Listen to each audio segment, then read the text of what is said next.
I have no real agenda or lesson plan or whatever for today. We spent the last couple of months just kind of talking through the high level and then doing a lot of Q&A, getting into the definitions of everything and all the different strategies people are using. And again, this is changing on a weekly basis pretty much, so keeping up is very difficult to do. So for today, I thought that we could kind of be a little more workshop than lecture. So to kick that off, I'll share something that I built a few days ago that I'm really excited for. And so I'll just show it as just a demonstration of kind of how I foresee businesses using AI in a support context going forward. So what this channel is, I have lots of different things going on here. So focused on the support insights channel here.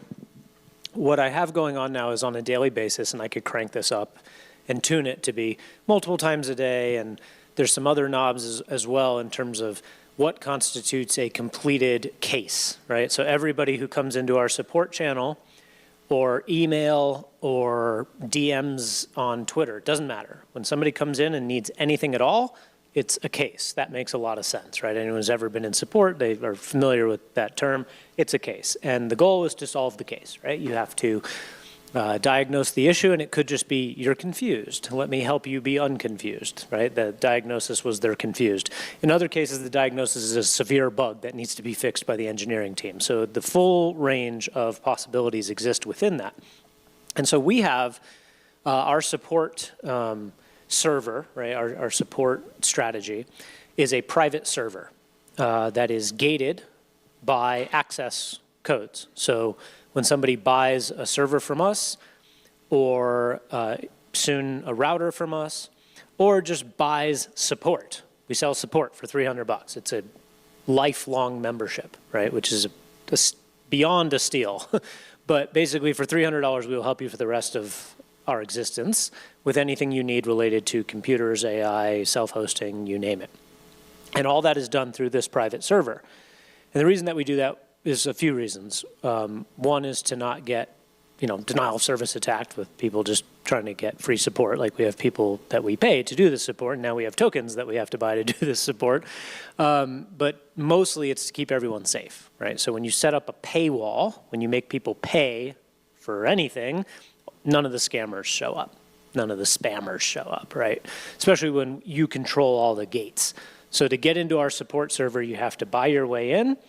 And then if you are caught doing anything inside of this space that we don't approve of, especially trying to scam somebody out of money, trying to fish them for their mnemonic or something like that, you are going to get removed. If you actually attempted to steal and commit a crime, we will go after you in any way that we can. But you will be removed from the server. And the only way to get back in is to change your identity and buy your way back in. So you're welcome to try this. Nobody ever has. We have never had a single instance of a bad actor on our private support server. I'm sure it'll happen eventually, but I think our systems are pretty good, and hopefully we can deal with it, without anybody getting hurt.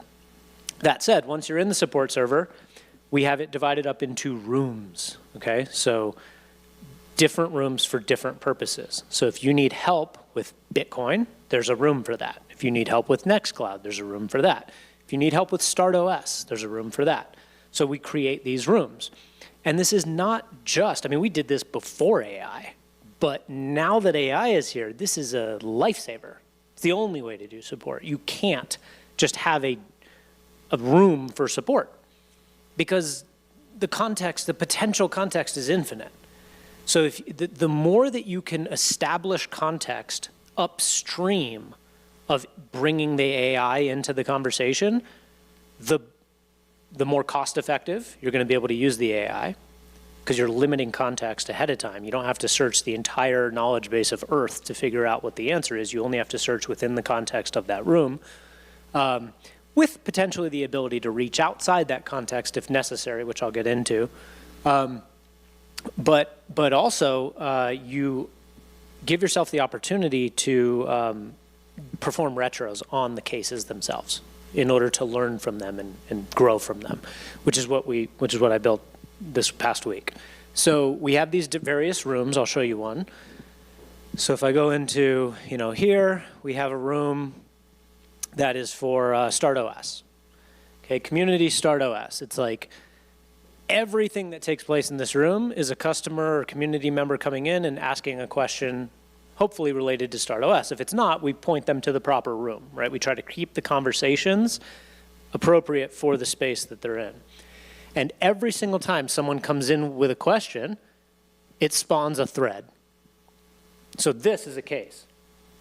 This is a case. This is a case. Okay, it's very clear to see what the cases are. Somebody comes in, they ask a question, and we always then open up a thread and have the conversation in public. Everyone can see this. Everyone who's in the server can see it, which is really good because you can benefit from each other's questions. It's not private, right? It's actually leverage on support. When somebody comes in and asks a question, you answer it privately, there's a very good chance that someone else is going to come in and ask that same question. Why would you do it twice, right? There's a search feature.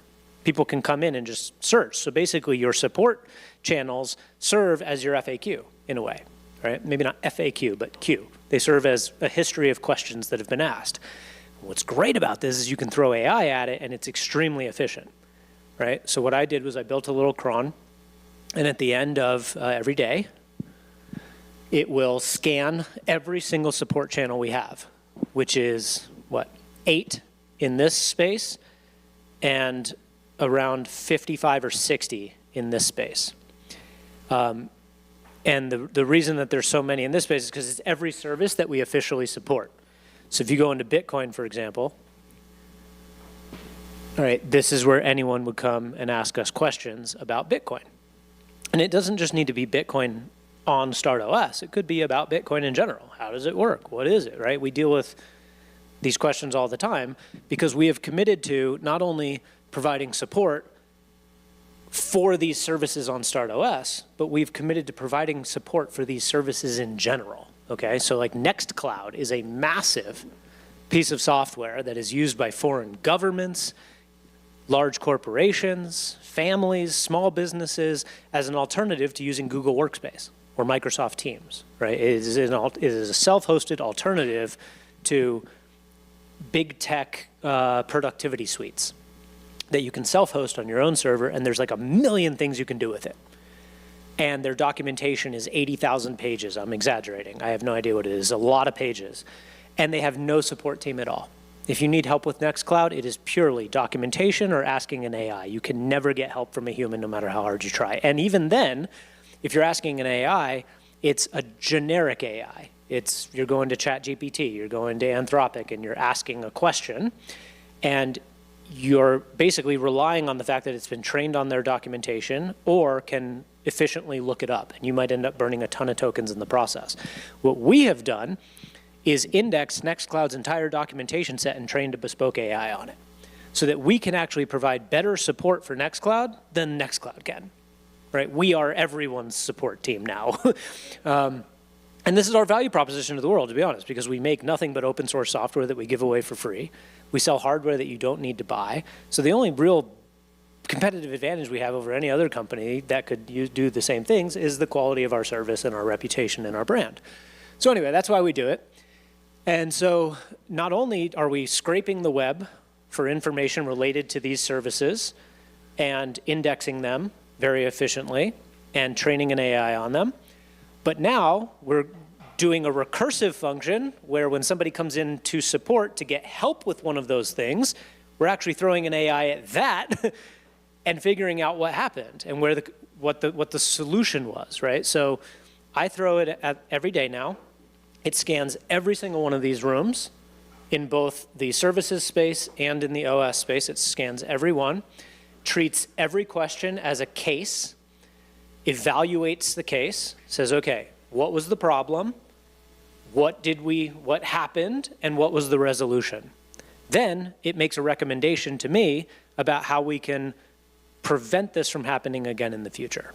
So if it's a matter of fixing a bug, It'll say, okay, if we fix this bug, this case will never happen again. If it's a matter of improving the documentation, right? If we improve the docs, then the initial problem may have happened, but they would have figured it out, or their AI would have figured it out before it hit us, right? So simultaneously, we're trying to provide the best support in the world and eliminate our need to ever do support, which we'll fail at. There will always be a need for support, but my daily goal is to make it silent. I don't want there to be any support issues. I don't want there to be any cases at all, because that means it's working really well. The product is working really well. The documentation is working really well. The AIs are doing their job. So every time I see a case, I'm like, what did we do wrong? And so I threw an AI at that to be like, hey, let's eliminate cases. Every time you see a case, tell me how I could prevent it from happening again. So this is where it reports it to me, is in this room, because I'm not having it autonomously fix the things yet. That'll be like step 5 a few months from now. But for right now, it's just reporting to me what happened. So here's a bunch of them, right? So here's one. Support finding related to StartOS and Tor. Problem, right? So it states the problem. After migrating from 0.351 to 0.40, Tor access to the StartOS dashboard is not automatically available, even though the migration guide describes blah, blah, blah. Ultimately, it made a recommendation that we update the docs PR. It was wrong. It was wrong. The customer and the customer support agent were both wrong. The AI it did not occur to the AI that our support agent didn't know what they were talking about. It assumed that we knew what we were talking about and that the docs were wrong. And so I had to step in on this and say, no, the docs are right. Our support agent was wrong. Okay? So that's why I'm having it send to me, because if I just told this thing like, hey, come to a conclusion and go update the docs, now our docs are wrong. It doesn't know who to trust. Trust me. Everything comes through me. Okay? I am the single point, the single bottleneck through which anything gets deployed at Start9. Aiden does some things without me, but he's the only one. So anyway, that one was wrong. There was a couple of these that were absolutely right. So this one right here. Support finding, Start Tunnel. So a user setting up Start Tunnel on the no KYC VPS provider mynimbox.io found that its Debian 13 Lite image is missing base packages such as curl. Never occurred to me that someone would do this, right? So in our Start Tunnel documentation, it says go get a VPS and provision it with Debian 13. Well, this VPS provider offers a stock image of Debian 13 Lite, which means the version of Debian that they installed just didn't have basic utilities like curl, and therefore Start Tunnel couldn't even successfully install. So the result of this was open a docs PR and document that Start Tunnel docs that Debian needs to be full, not light. And so that was a quick turnaround. It was like the problem came in, recommended a docs PR, so I just built this a few days ago. So it still has a lot of efficiency improvements to be had, but what I did for this time was I literally just copied this and then went over to a Claude session and pasted it in and said, do this. Your AI counterpart recommended it, I agree, do it. In the future, I'm gonna react to this with an emoji, a thumbs up, and it's gonna fire off some other thread where an agent steps in and codes it up and opens a PR, and I'll get an alert that the PR is ready. Right? I don't want to talk. I just want to send emojis. Right? I don't want to copy paste things or just like, yes, I agree. Thumbs up. Go do it. Like, isn't that what we want in our businesses too? Someone comes in, hey boss, I want to do this. Right? That's how I want to live my life. So we'll get there. It'll take me a couple more days of vibe coding, but that's where this will be in a few days from now.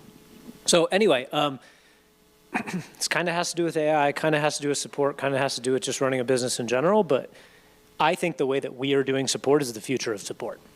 I think this is how support should be done. If you intend to provide bespoke, targeted, efficient, cost-efficient, and accurate support to your customers and whatever your business is, I guess not, maybe not whatever your business is. Like if your business is literally doing one thing always and only selling one thing, like if you have a very simple business, then you probably don't need a support server with 50 different rooms. Ours just happens to be a very broad business. We're doing many, many, many things.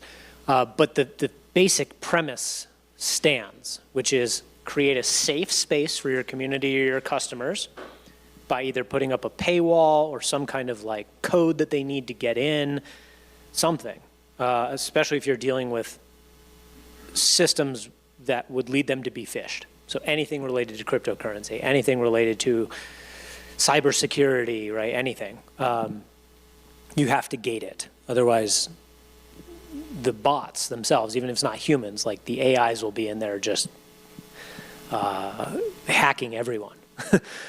So you need to create a secure place to provide support. And then within there, you divide up the different support segments as cleanly as possible in order to contextualize the AI. Like when somebody asks a question in the Bitcoin channel, I think I talked about this maybe one or two sessions ago, but I'll quick recap and then I'll stop for questions. If somebody comes into the Bitcoin channel and asks a question, so if they drop in right here, then Dux is what we named our support agent, DUX. Dux will automatically be given a like information sheet on Bitcoin. Like high level, just here's what it is. Like it knows nothing, right? You have to assume like it's coming in blind. It doesn't even know where it is. Dux has no idea where it is. You have to teach it this every single time somebody comes in and asks a question. You have to be like, okay, you are a support agent working at Start9 on a private server. Somebody asked a question in a room that's dedicated to Bitcoin. Here's some information on Bitcoin. Here's some, like you just need to give it everything it could possibly need to be a high quality support agent for Bitcoin at Start9 on StartOS. And so we give it all that, and then I give it a couple of skills to be able to look up other things. Because Bitcoin isn't just Bitcoin, right? Bitcoin runs on an operating system, so Dux might need to know something about StartOS. Bitcoin is accessed via a VPS, a VPN reverse tunnel, so Dux might need to know something about Start Tunnel, which is another product that we make. Bitcoin, is used by the Lightning Network and wallets on your phone, so Dux might need to know something about the Lightning Network and all the available wallets that you could install on your phone. But I don't want to hand it all of that at once because the chances that the customer's actually asking about, Bull Wallet on their Android phone is pretty small. So why would I tell the AI all about Bull Wallet on Android phone and waste those tokens? It's expensive, all right? So what you do is you give it the bare minimum that it needs to approach the conversation confidently. It's like, here's who you are, here's where you are, here's some high-level information, and it's like, all right, what's your problem? Then it can, on demand, go get the things that it needs when it needs them, which means you need to give it an index. You can't just give it a whole book, right? That's flooding the context window. You're burning tokens. Anthropic loves you, all right? You need to give it an index of everything it could look up with keywords and tags. So if the customer says something like, I'm using Bull Wallet and I can't connect to my Electrum server, Dux needs to be able to look over there and go, I heard Bull Wallet Electrum, and pull the exact index of docs that it needs, expand it as much as it needs to, read it, understand it, and provide a coherent response. This works shockingly well. Dux is an incredible support agent. It's getting better by the week.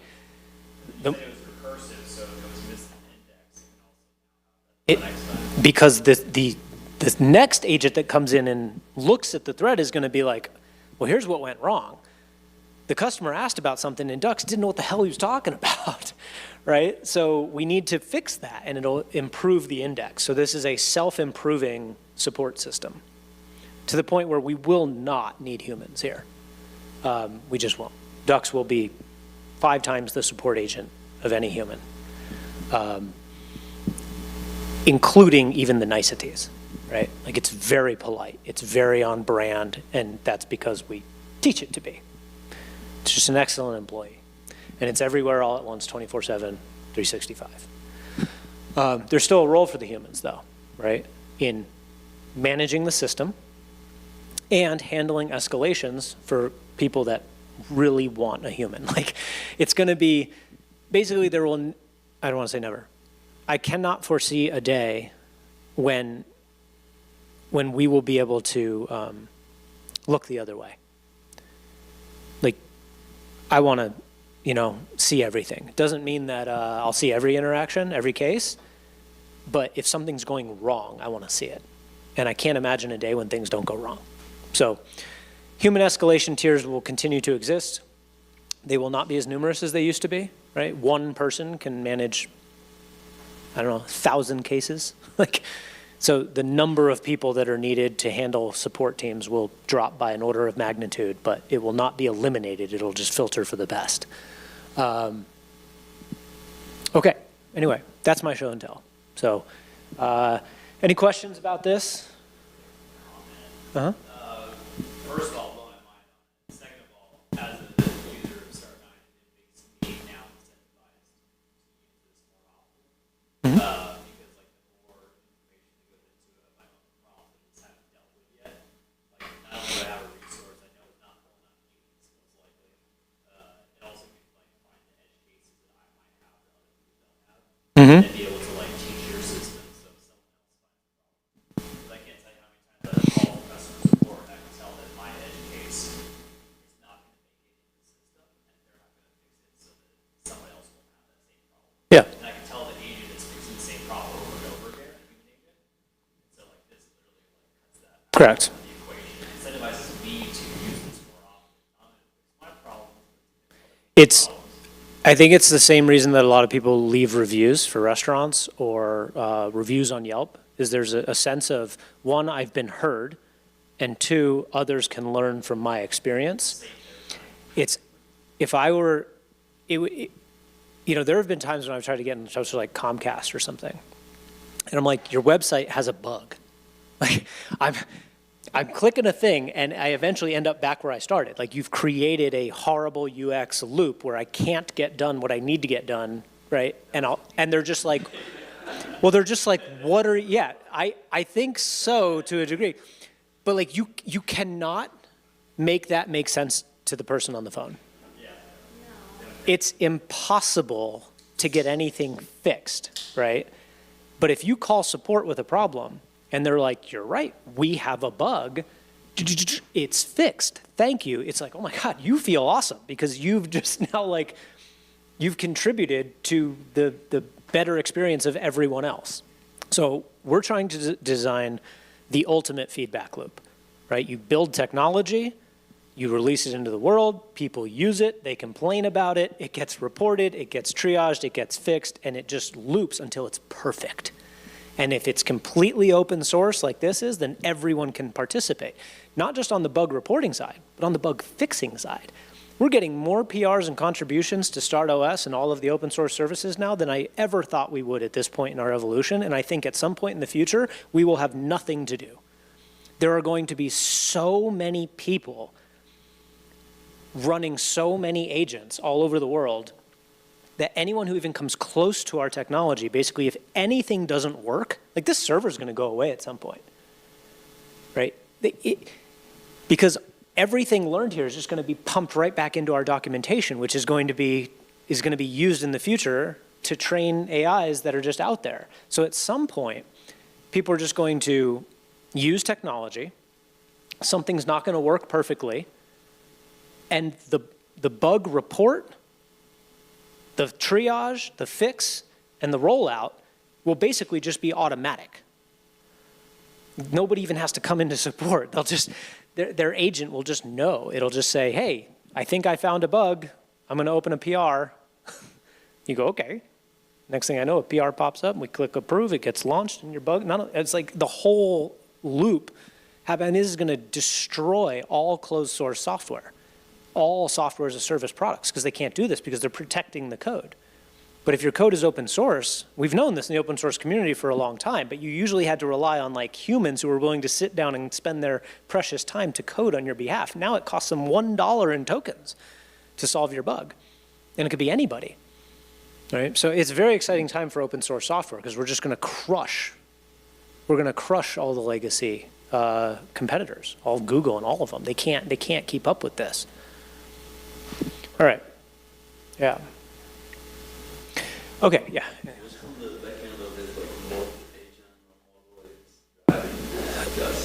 So this is Sonnet 5. Yeah, it's a lot, right? Sonnet 5 is not cheap, but I want great support. And we'll dial it in, right? And again, this is changing by the week. You know, at some point, hopefully, my support agent will be nothing, you know? Yeah. So Sonnet 5 is the right balance between cost and efficacy, but also speed, right? Like if someone were to come in and ask a question like, how do I install StartOS on a MacBook? And I threw Fable at that, it would take like 5 minutes to respond. And the answer would be no better than if I had thrown Haiku at it and it took 3 seconds to respond. And the reason for that is because there's no thinking required. That's a mechanical operation. It goes and it looks at the docs and it either verbatim copy pastes them or, you know, takes some chunks and it's not intelligence. So you never want to throw high intelligence at simple problems, just like we don't do that in the human world. You throw high intelligence at complex problems. So eventually we will triage. Right now, all support is being done by Sonnet 5 because it's the right kind of sledgehammer balance between cost, speed, and accuracy. But it's not the right answer in all circumstances. There are questions that people could ask, and I want it to be free to answer them. Right? I want Haiku to answer it in 1 second and to spend half a penny on that. But other people come in and ask a very complex question, and I want to respond right away with, hey, this is a complex question. Let me go figure out what's going on. I'll be back in 5 minutes. But that's another layer. That's a triage layer that we have not needed yet. This is working well, and I'm overpaying probably a little. But I'm saving, or going to save, 95% on support costs as a company. We love the people who do support for us, but they will not be doing support for long. And they're probably watching this, and that's fine. I've already told them it's coming. But they're going to do other things. Right? I'm keeping the program. We're just moving them out of support and more into like testing and debugging, and like we're getting them max plans to basically like we're turning everyone into a developer is basically it, right? Yeah. Okay. Yeah. Anything else? Yeah.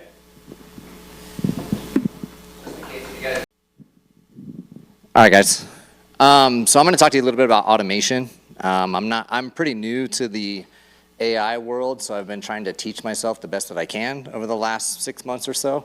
And as the executive director here at the space, there's a lot of operational tasks that have been afforded to me that, it would really take us like a day or 2 days to go through some of these processes. And now I've actually got it automated to where it does it in about 30 seconds, which is pretty cool. So when somebody decides that they want to be a member at the space, and this is open to anybody that's here, just know that this is the behind or under the hood stuff that's happening if you actually do apply to become a member at the space. So we use N8N. I don't know if anybody's used this automation engine before. It's pretty useful and easy. Like I said, I'm a knave, so it's fairly simple to use. But when somebody submits an application to be a member at the space on our website, and you can just go to denver.space. If you guys are on the web now, you can go at the top and see where it has the new membership application. What will happen is that there's a webhook that comes through to let us know that an application has been submitted. And what happens is that it sends a message to our leadership Telegram group and has that information that's in the application so we can see who it is and all the relevant information that we asked for in the questionnaire. At the same time, it then sends me an email at our admin at denver.space to say, hey, there's also a new application. It asks what level of membership that they're looking for. And there's there's two ways in which this person can get approved for their application. The first one being I set up this Telegram trigger node that's here at the top. And so we have 4 board members currently. We're about to jump to a 5th. But the way that we have it set up is that if the board members react to the application in the Telegram chat, so like they give it a thumbs up, kind of like what Matt was talking about, how he can respond with an emoji, right? If the board members actually respond and 3 out of the 4 of them give a thumbs up, then it starts pushing the application through the rest of the process, which is pretty cool. The second way is that in an email, it gives me buttons that I can choose. So if let's say it's somebody that I know that's a friend of the space that's been around for a long time, I don't need the board to say that, yes, this person's good. I can go ahead and make that decision myself. So in the email, I can just click the button and then it pushes it through the rest of the way. So the first step that it goes through to do so all of these nodes are kind of in process of doing that. So I'll kind of talk through these a little bit. So like I said, these two happen pretty much simultaneously. As soon as the Telegram message comes through, it then kicks it through to the email here. And then it waits. So all this wait node is doing is which one of these 2 actions is happening first. So whenever that happens, then it starts to push it through the rest of the way. So if the person is approved, then it goes into our invoicing system, which is called ZapRight. So then it creates a user within ZapRight. It then starts to build out their invoice. I'll scroll over a little bit here.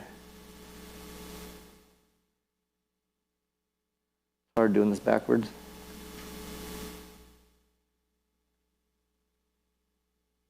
Sorry, this is hard. There we go. So then it creates the contact in ZapRight, it builds the invoice, creates the full invoice, and then it sends that person an email saying, hey, you have been approved by the space for your application. Go ahead and pay that invoice, and then we'll get you added into the rest of the systems. So that's the approval process. If for whatever reason that person is denied in the application, then it'll go ahead and send them that decline email at the end saying, love to talk to you more about this, but as a group we've decided that you cannot be a member of the space. Most of the stuff that we talk about here is we are a Bitcoin only organization. So if people are very interested in other types of coins or DeFi, Web3, all those different kind of things, those are usually kind of red flags for us a little bit. But it's not to say that we haven't had people that are members at the space that are into those things as well. Again, we're just a primarily Bitcoin only organization. So that's the first step. All right, any questions on that? Fairly simple, right? It's called N8N. And we actually have it on one of Matt's Start9 servers downstairs. So we have this hosted locally, which is pretty cool. Yes. Yeah, so the cool thing about this is that if you have it saved locally, it's free to use. But if you want to do it on the web, there is a fee that you could pay to N8N if you wanted to do it that way. So thank you for Matt for having support on this. So once the person gets that email, they then would have that link to ZapRight to pay that first invoice. Once they do that, this webhook is just looking for that invoice payment to come through, right? So it's going out and it's getting the order. So it's once it's paid, this webhook says, okay, it's now paid. It starts pushing it through the rest of the way. This has a true false if node here, right? If it's paid, then what happens is that person gets added into all these additional technology systems that we have. So we use Discourse for kind of like our board and kind of things about the space that people can access all the time. It has like our building codes and all those other things in there. Nextcloud, like Matt was talking about, right? We have our own instance of Nextcloud. And then also getting the person added into our Telegram group chat as well as a member of the space. Up here, within Discourse is kind of a unique one, is that we have to give it certain level permissions as a member for them to be able to see all the articles that are on our Discourse page. So the cool thing about Discourse is that anybody can go on to denver.discourse.space and we have like public boards that are on there that you guys can see and chat about and all those different kind of things, which is cool. But this one up here, and I'll scroll over just a little more.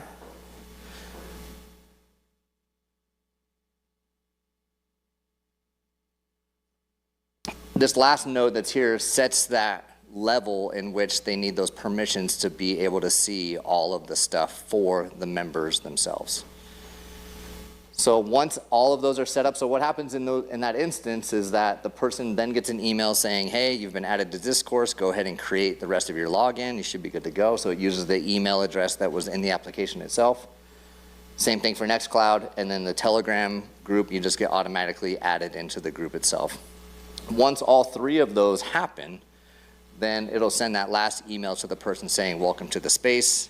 Again, here's all the links to access the different systems that we are using, and you're now a member fully at the space. So again, this was something that I've been working on for the last 3 or 4 weeks or so. Again, I'm learning, so it took me a long time, but thank God Claude was there to help me out.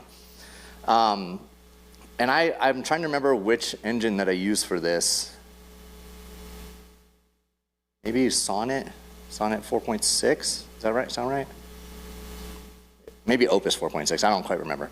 Either way, this was really good. Again, I've never really used a system like this before, so it was fairly easy to do. This is my first time using APIs and all those other fun things in there as well, so it was a lot of credential crunching into each one of these nodes that are in there, but the great news is that Claude kind of helped me through all of that.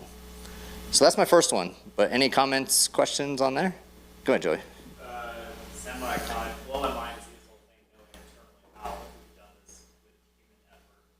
So, to like review, so it's Discord/the website, and then Nextcloud/our server also, Zaprite, Telegram, Yep. Email system. Mm-hmm. How many different systems are you dealing with here? 5 or 6? Those are most of them, yeah. Yeah. So you have 6 different separate systems that a human has to not only talk with other humans, then talk to each of the systems separately, tell them to do stuff. How much time do you think it saved on what it was before?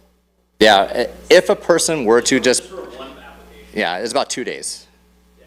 2 days and then some follow-up with the person hand-holding, trying to get them added into the different systems and stuff that we had. So it was at least 10 to 15 hours of work.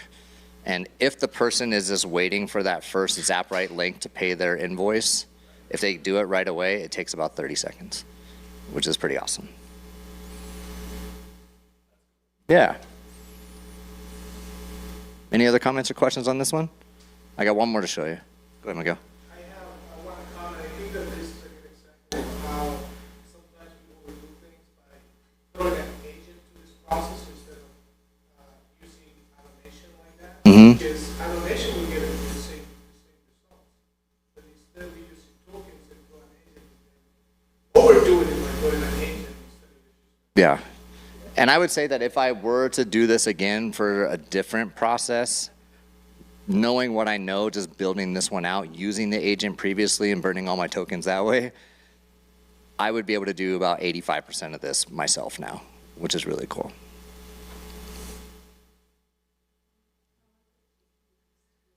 I built out the skeleton of it probably within a week, and then refinements and testing and that kind of stuff. So I'd say probably 3 to 4 weeks total.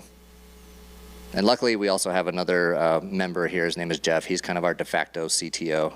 So he helped me out with a lot of the testing and that kind of stuff that we did as well. So. Yeah, and then like additionally, another comment, like there's also the intangibles and measure of this creates a way better onboarding experience for a member. Yeah. Or new or becoming member, to where like previously there would be a lot of bottlenecks along the way. Because like as a board member, I can easily see my Telegram all the way attention to it in the space. And so once I know it's like a thumbs up, it's literally an action. Yeah. And before it was thumbs up, and then it would get lost in the messages of other important stuff talked about.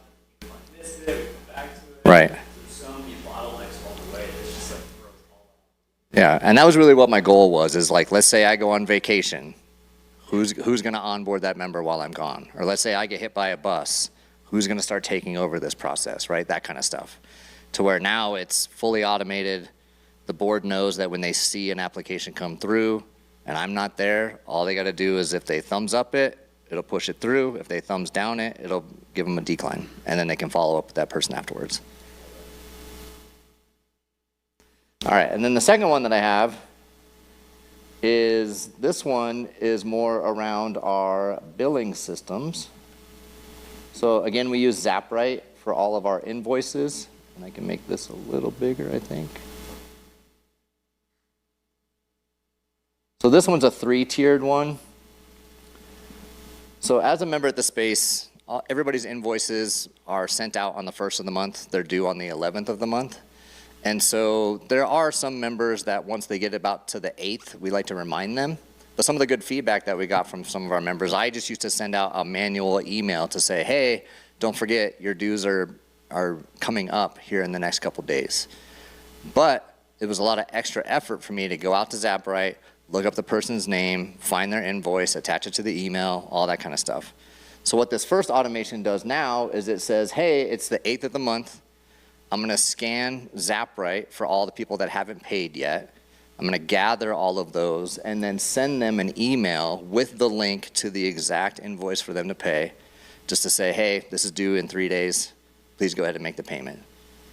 So that saved me probably about 30 to 90 minutes a month, at least on the 8th, which is pretty nice. Yeah.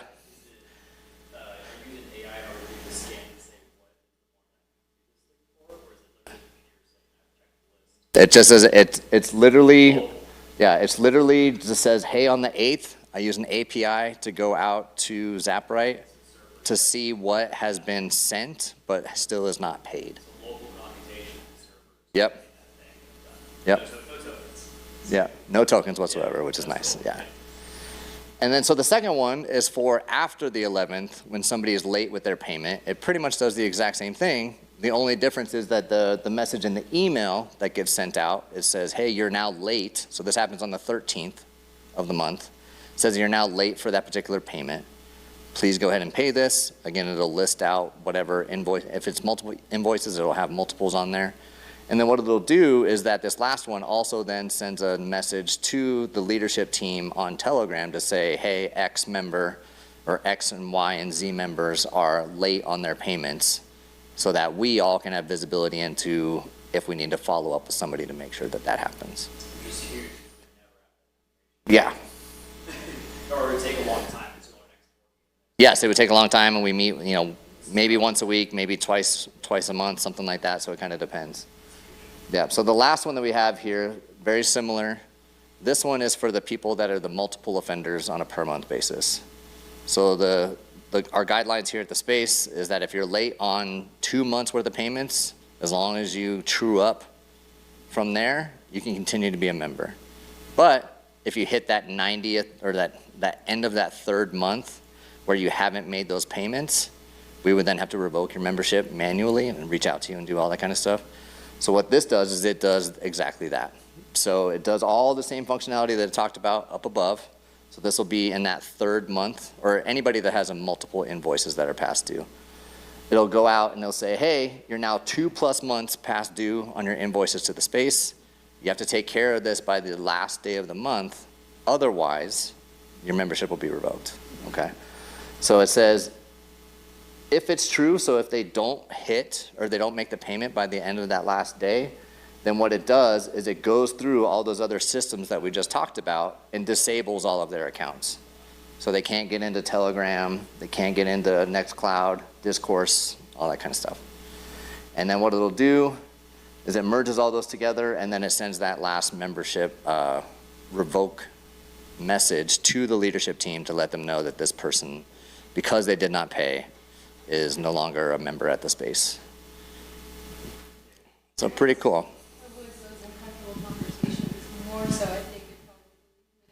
Yeah, and typically what I would even do in this spot is I would still reach out to that person. Because we do have people that travel a lot for work, or they're just like, you know, they're running big mining farms somewhere or something like that. So it's like, I'm still gonna call them, but just have them know that, hey, this is the reason why. And then also, we do have an option for people to pay for their dues on a per month basis on a yearly basis if they want to.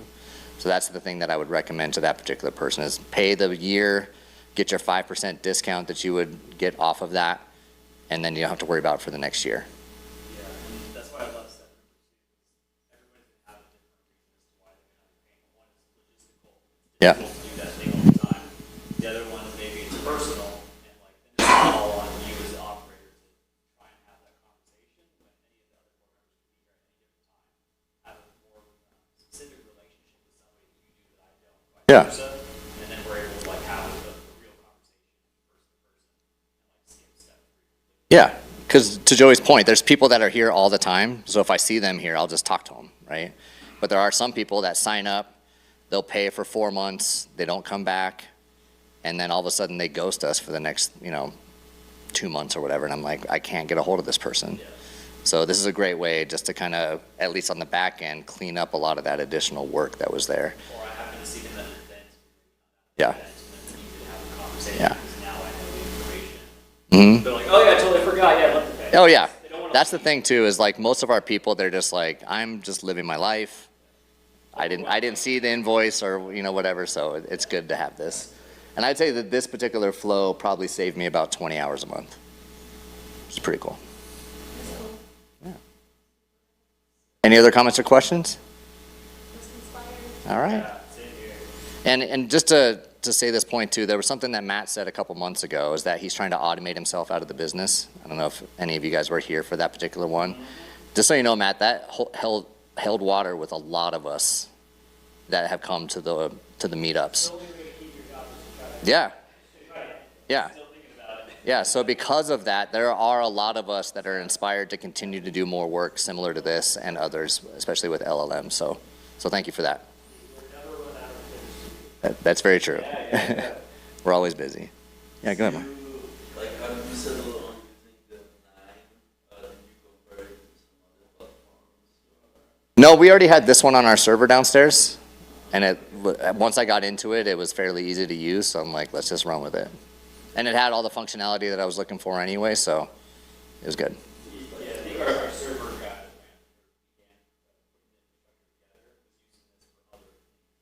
guy Yeah, so we were using it in-house already. I think we used it originally like a website. Someone did a membership application. We would use this to tell Telegram chat someone why here's Yeah. and that was the end of it. Yeah, so similar to the beginning of that first flow that I showed you is what we were doing previously, but then I just built off of that, so, yeah. Yeah.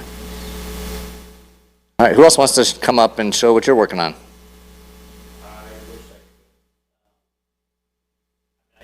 Anybody else?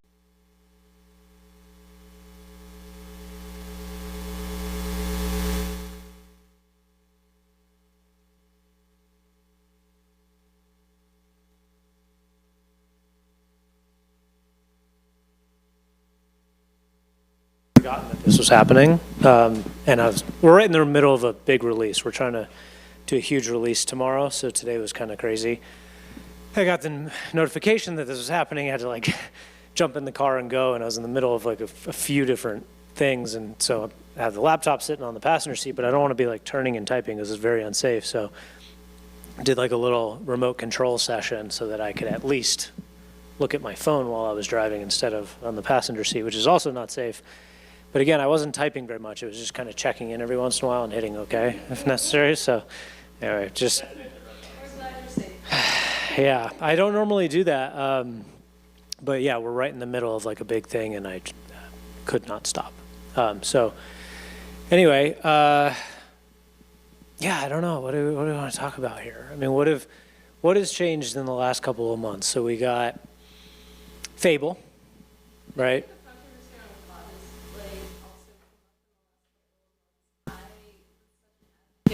Like not advocate, I wouldn't say advocate, but I thought Claude was like the best. Like and now I'm like, maybe I should use another AI. Maybe I should.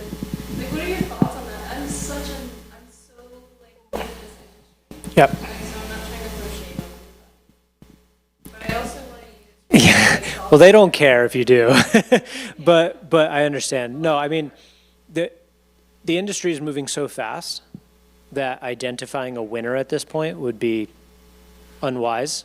We don't know how this is going to unfold, and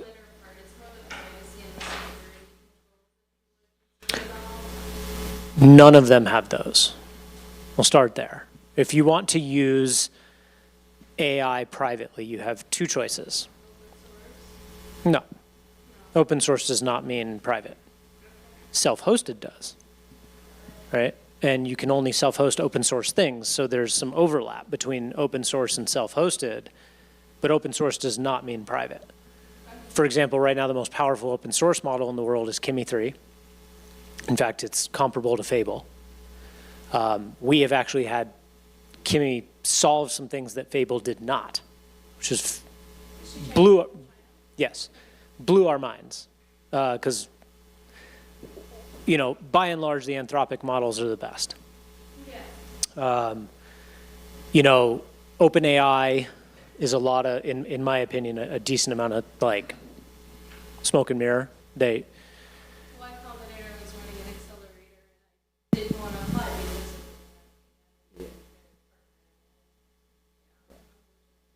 because I have never had a positive experience working with a GPT model, ever.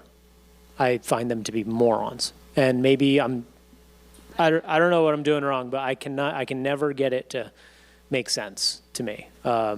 Whereas I've been continually impressed by Anthropic models, especially by Opus. And with Fable, there is definitely improvements. Fable is a very powerful model, or at least it was before they neutered it. It's still good, it's still better than Opus, but it is also very heavily guarded, presumably because of the Department of Defense.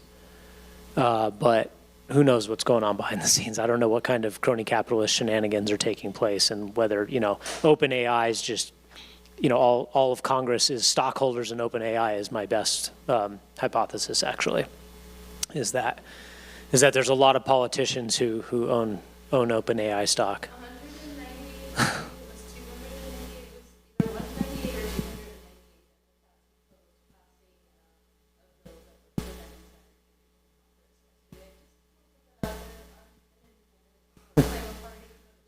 Yeah. You also cannot pass a bill that does that, right? Because there's just proxies.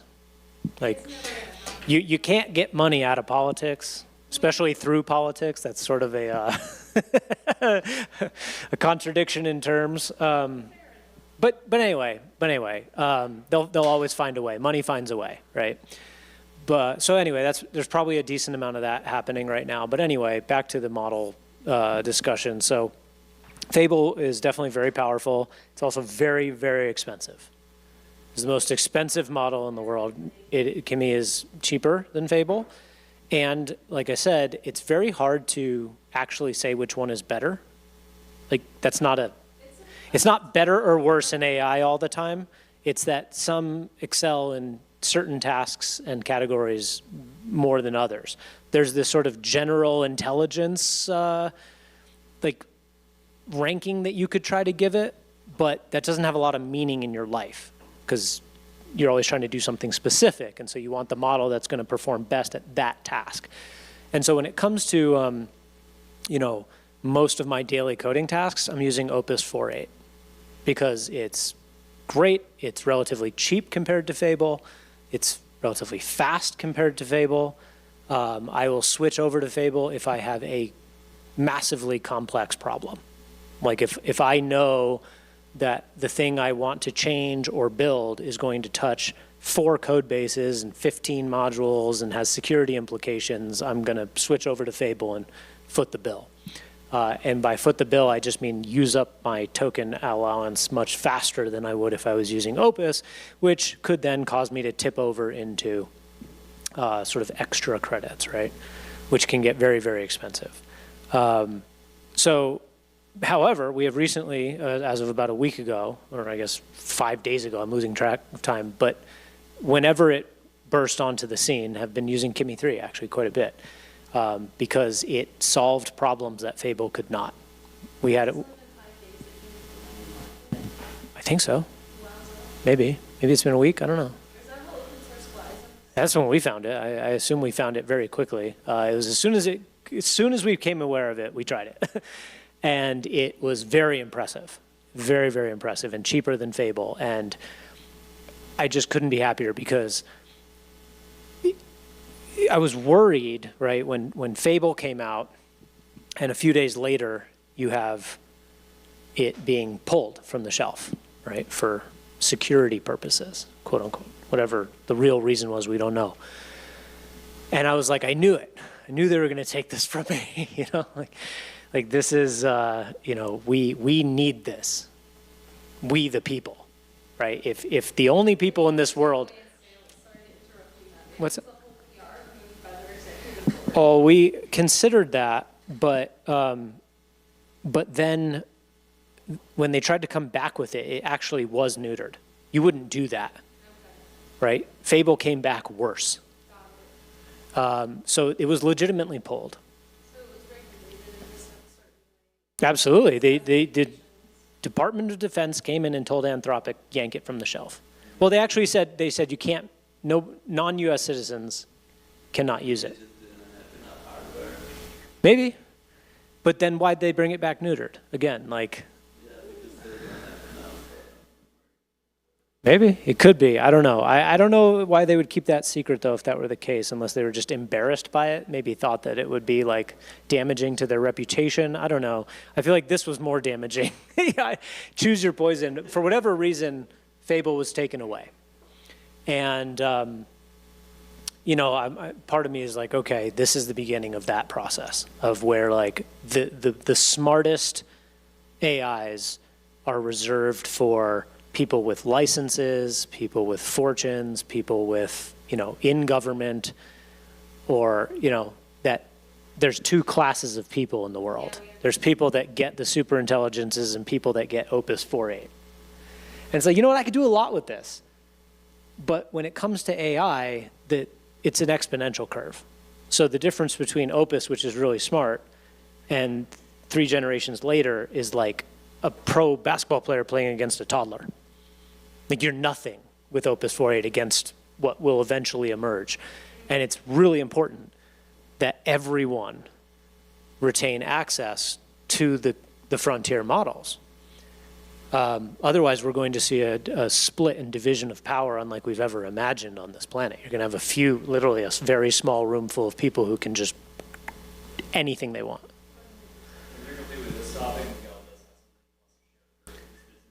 Oh, great, let's do it. Go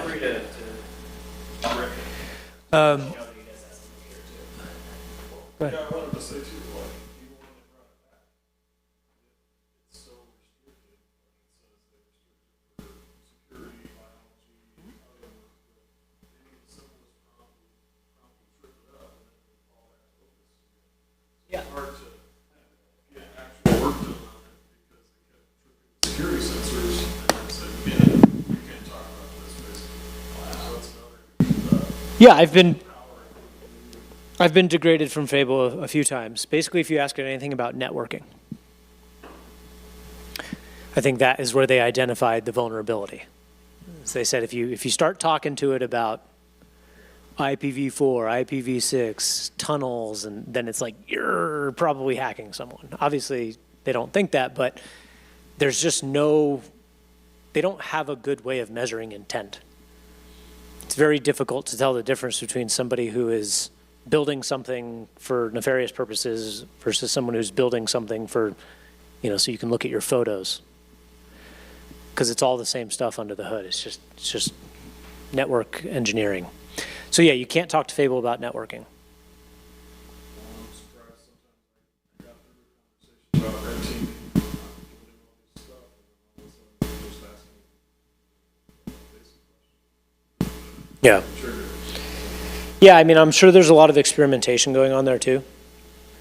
Like, Anthropic is, I'm sure all of them, but Anthropic's notorious for like shipping models that you don't realize you're using. They do a lot of like blind A/B testing.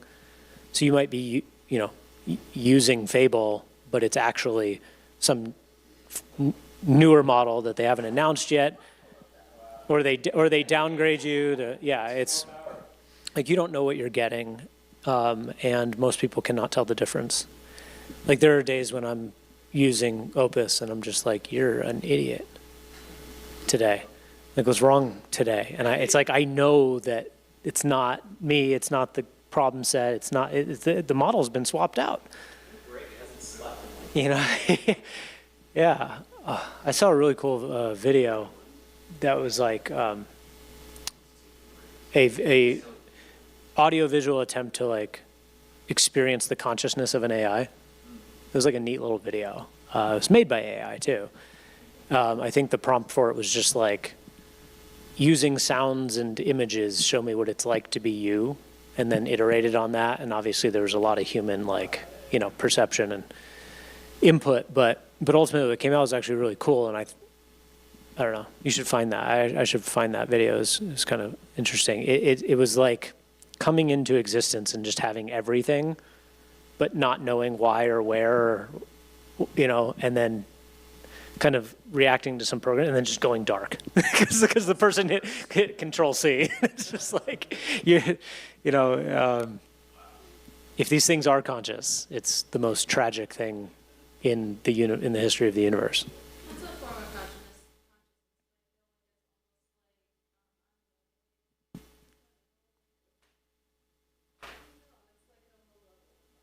Maybe, or it's so high we can't perceive it, and we're just murdering them one after another.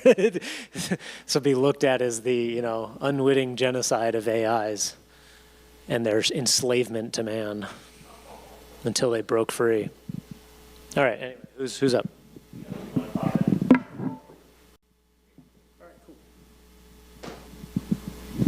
All right, so I was saying I prepared this for a different meetup that I'm part of, and it's a vibe coding meetup, and I was showing how I actually vibe code full department in my business. Just the background, I run a construction company. We do a lot of roofing.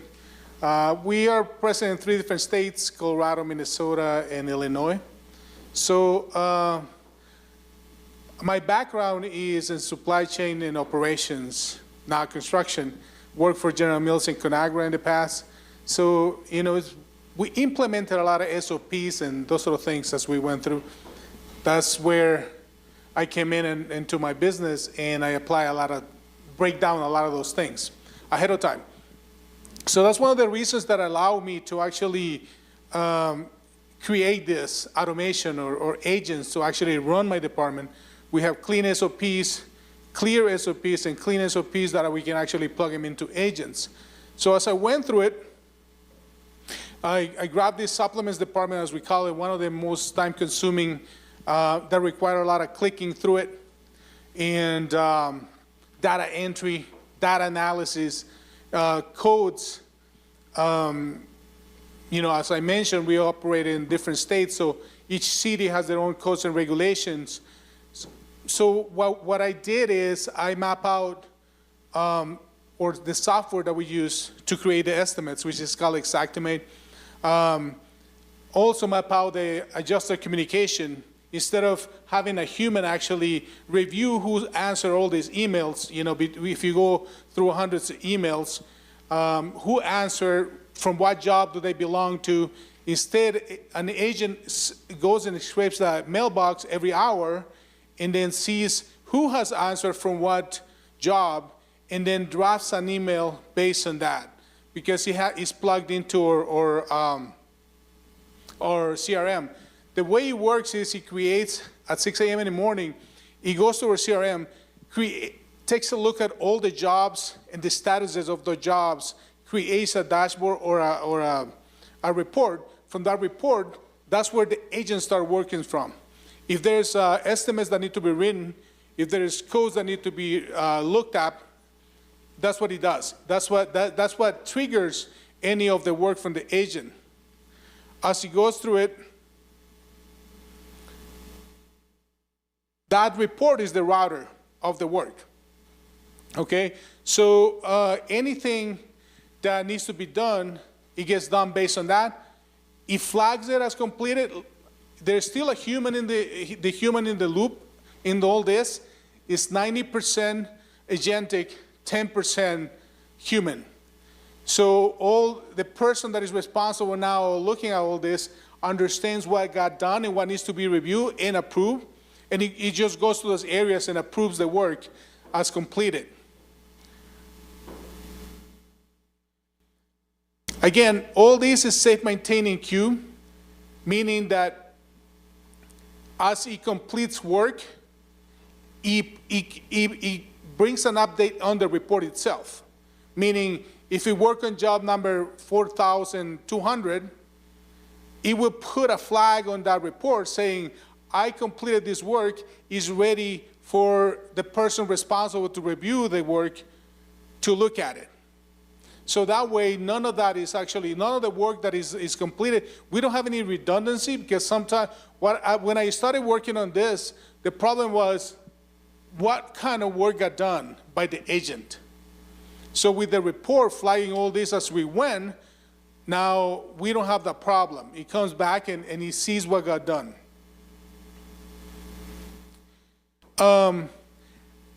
Xactimate is a proprietary software that is really hard. We cannot get APIs for it. And I ran into a lot of those problems. Another thing that we run into is we have agents, insurance adjusters will not share the data as that we can actually open it up and say, oh, we're going to plug it into the software and we're going to be able to do work with it. No, we have to manually copy into the software. So what I did is, or what we did with Claude is, we created different steps throughout.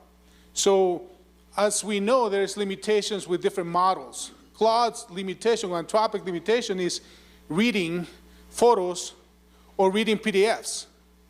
Okay, so what I have done is, we actually, every time he goes into the area where he has to look at photos for code requirements, what he does is he calls OpenAI API. Then OpenAI comes in, reads all that information, shares that data with the agent, and he completes the work. Now we have, if we need to do code upgrades, let's say to this room or to the roof, in any case, different windows, it will flag it out and he'll put it in the new scope of work. The agent will put it in the new scope of work. But all this is done through, like I said, a combination. We have to use two different models, you know, OpenAI as well as Anthropic in combination to accomplish this, due to the limitations of the models and limitations of the software itself. So now what we see is that Claude will actually compile all the work in the background, and then when it's ready to actually go into the software, it will go into the software and actually build the estimate itself in one take.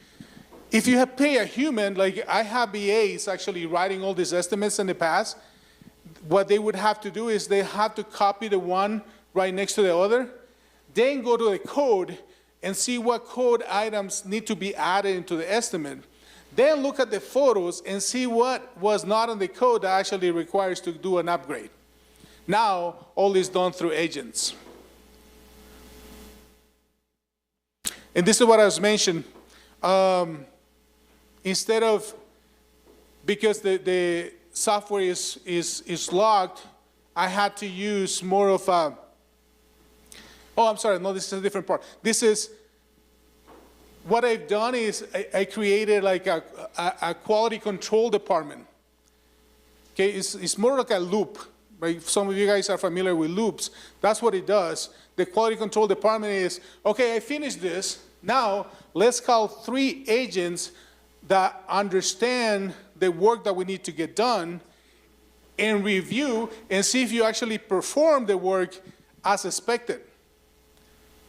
Once these agents review the work, then they come back and say, yes, it's good. It's good for the human to actually look at it now.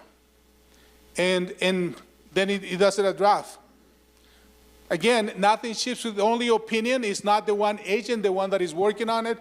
This is not the only one that is actually looking at the work that got done. Is multiple agents throughout different gates, depending on how complicated the work is. If the work is step 1 through 5, like we were talking about, anything that is simple, you know, something that a lower model can do, then the gate is small, is more open. But if it's something that, hey, we have 20 different codes that we need to apply, that's when we have to call a different quality control department to review the work to make sure that it's actually up to the standards that we expect. One of the things, and it's very interesting because Claude just launched this not too long ago, I want to say probably this week, where you can screen record and teach the agent or how to do work. But I've been using this for about a couple months, maybe a month and a half, where I actually had Claude build an attachment into my computer where I could actually screen record what I was doing and talk to it. And then Claude, again, will do the same thing, take screenshots throughout, then call the API for OpenAI to read some of the screenshots that he took, and then learn how to do it. That actually advanced the whole learning curve for me, or learning curve for AI, for my agent to actually finish this product. As I mentioned before, the final step for us is one of the final steps is making sure that the insurance adjusters actually get back to us. You know, they receive a lot of different emails, just like us, we receive a lot of emails when we have a lot of jobs.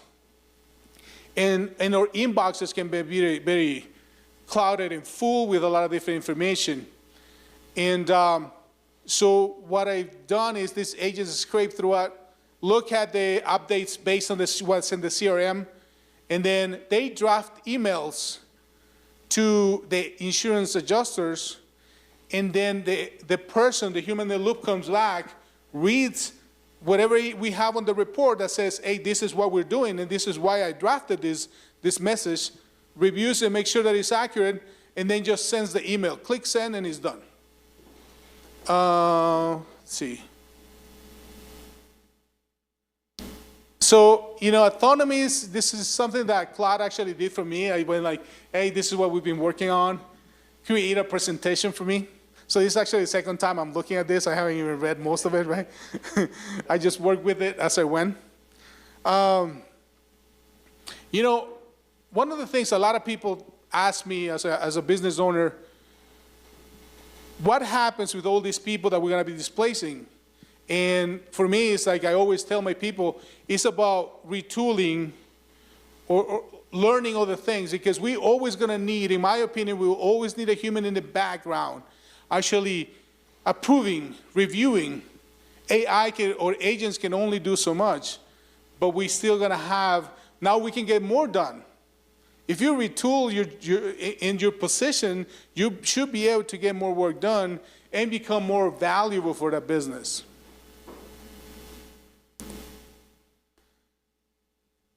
Five things that I will tell you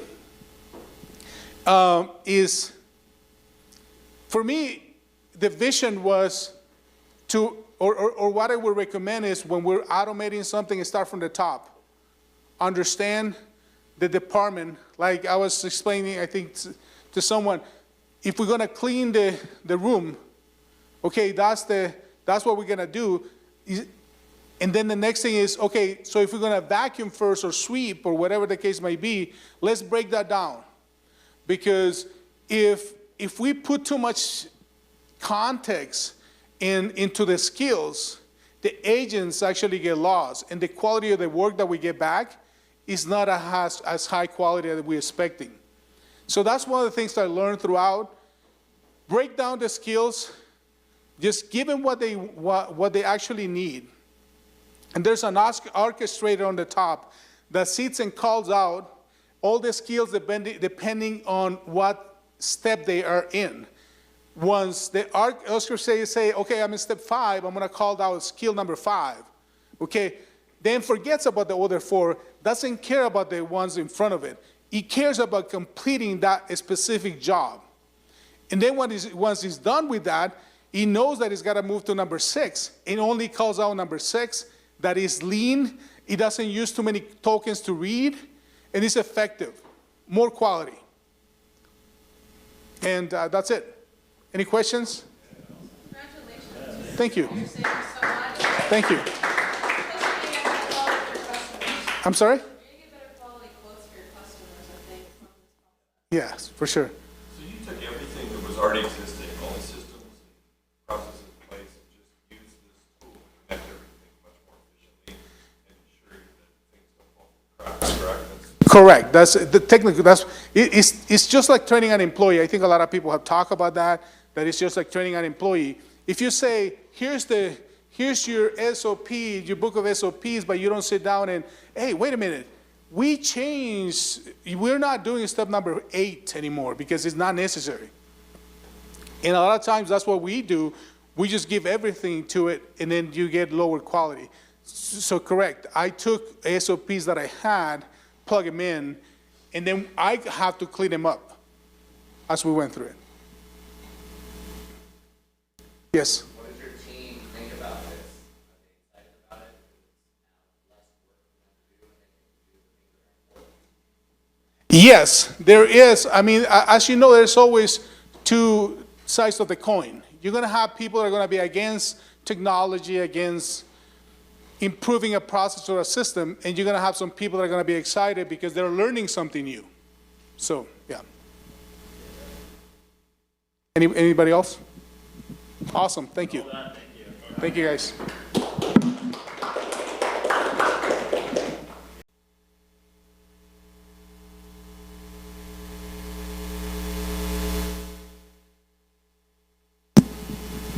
All right, so this is a new app I made called Field Scope, and I made it because in the industry I'm in restoration, there's a lot of different apps that, you know, they do documentation, automatic sketching, you know, you can do LiDAR, and none of them really have an AI feature that can help scope a job. You know, they don't have, as well as like intake, where you can send a link to a customer and that customer can send you a photo or a video of the damage, and then have an AI in there that can assess the damage and give you like a rough estimate, because some of the jobs we go to are an hour away or sometimes 2 hours away, and we don't want to be driving out for a little $2,000 job, you know. We'd rather be like, well, this is how much it would cost, and we recommend you get someone in that service area, you know, that's closer to you. So basically, this is the home screen, and it has all these features. You know, it has a job description. You can go in here and go and look in your jobs, or you can import a job from an old operating system. You know, the whole file comes in, you get all your photos, all your documentation, your sketch. On here, this is like an example of a water job, a water damage job. You got an intake if we were gonna do something where we wanted to send that link, like I said, to a customer. You go in here and you click request, and then it would give you basically a template message. You can change the message if you needed to. It has the link to where the link is going, where you're going to send the photos. You can text it, message, you can email it to their email here. And later on, I can do like a phase 2 build of it where you do live video. So you and the customer can be over video, and you can point to them, hey, you know, let me look at that wall and see what's going on. It looks kind of like there's mold there, so I want to check it out, you know, see what's going on. And I think eventually you'll have stuff built in software that can take thermal readings. You know, you'll be able to see in the walls if there's moisture from a video with AI, you know? So things are going to get pretty interesting. You could like ship them a camera that's one time, or they ship it back to you when they're done. Yeah. The camera could give you information. Yeah. You didn't have to drive 2 hours to go there. Yeah, exactly. Extend out for Exactly.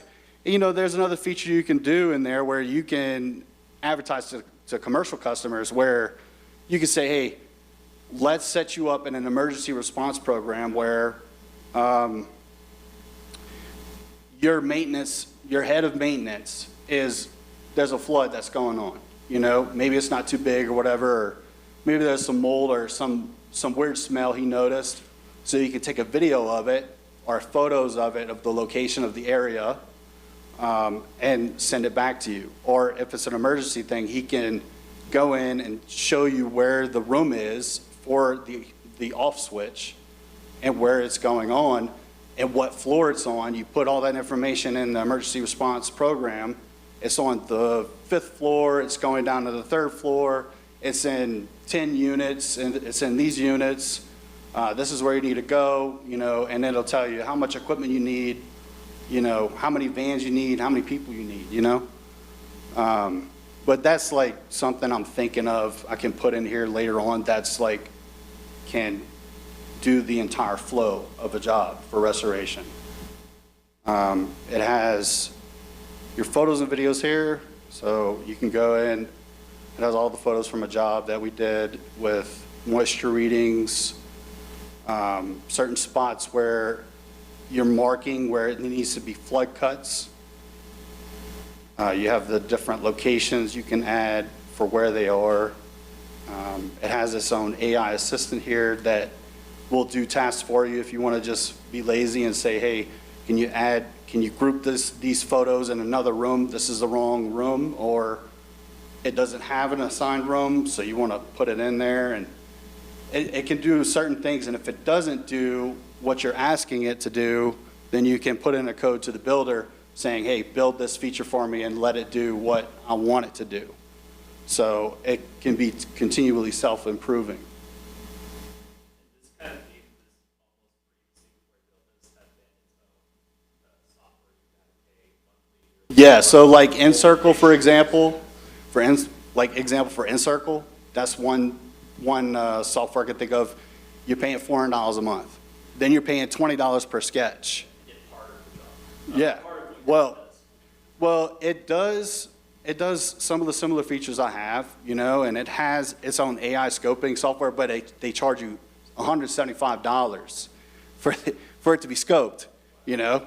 And I'm just thinking there's that, then there's DocuSketch. DocuSketch, you know, is known to be the standard in the industry for getting the most accurate sketching.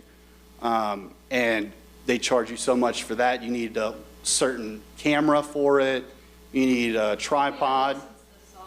Yeah, and then, so what I'm trying to do is just make an app that has so many features that are useful that we can just eliminate some of these apps and not have to use them, and just use this app where maybe I'll charge them $100 a month. But, you know, there's another feature in here where I was showing another guy, the same guy that presented, where you can go in and do a dispute review. So an adjuster in the insurance world, they make bonuses based on how little they pay out to the homeowner.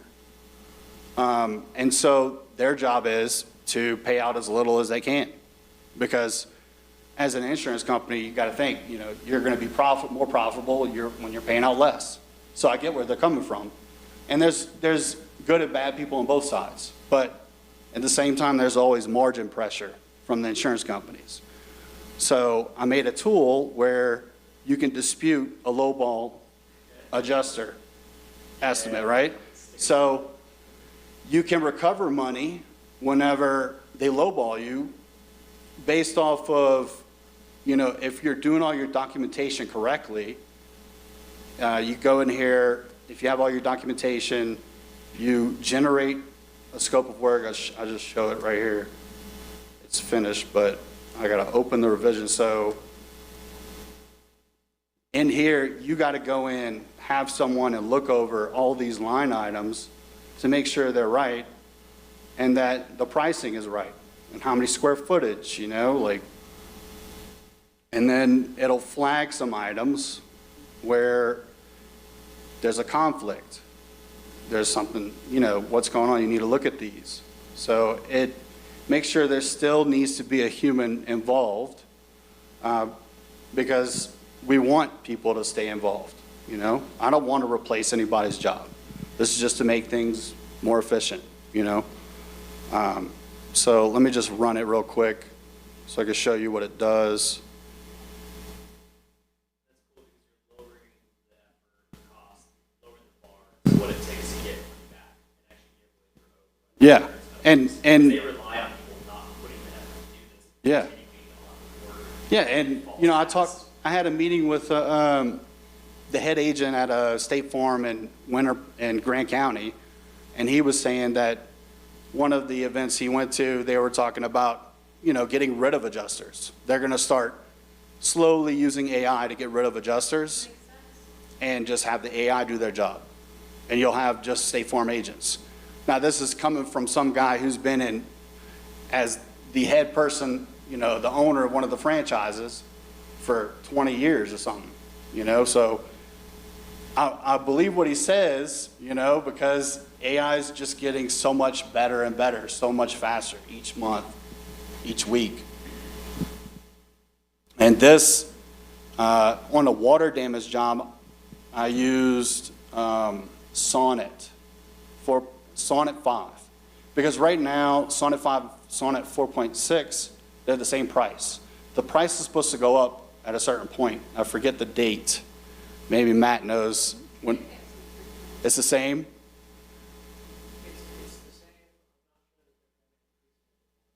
Oh, really? Okay. Yeah, competition. Yeah. So, I guess, I've used Sonnet 5 because it's just the better version, and it does the water damage, the scope of work, and I want to have a good model to do a water damage job, knowing the square footage of the room, knowing what's affected, knowing is carpet affected, is tile affected, how long has the water been there, So it takes a little bit to do, and then yeah, I'm sure we do that. I've only been there a year, but I'm sure they've been, Kind of Restoration, the company I work for, has been around for over 30 years. So I'm sure they have that saved somewhere. I don't track that, but it makes sense that it would. Yeah, that's something I could put in there.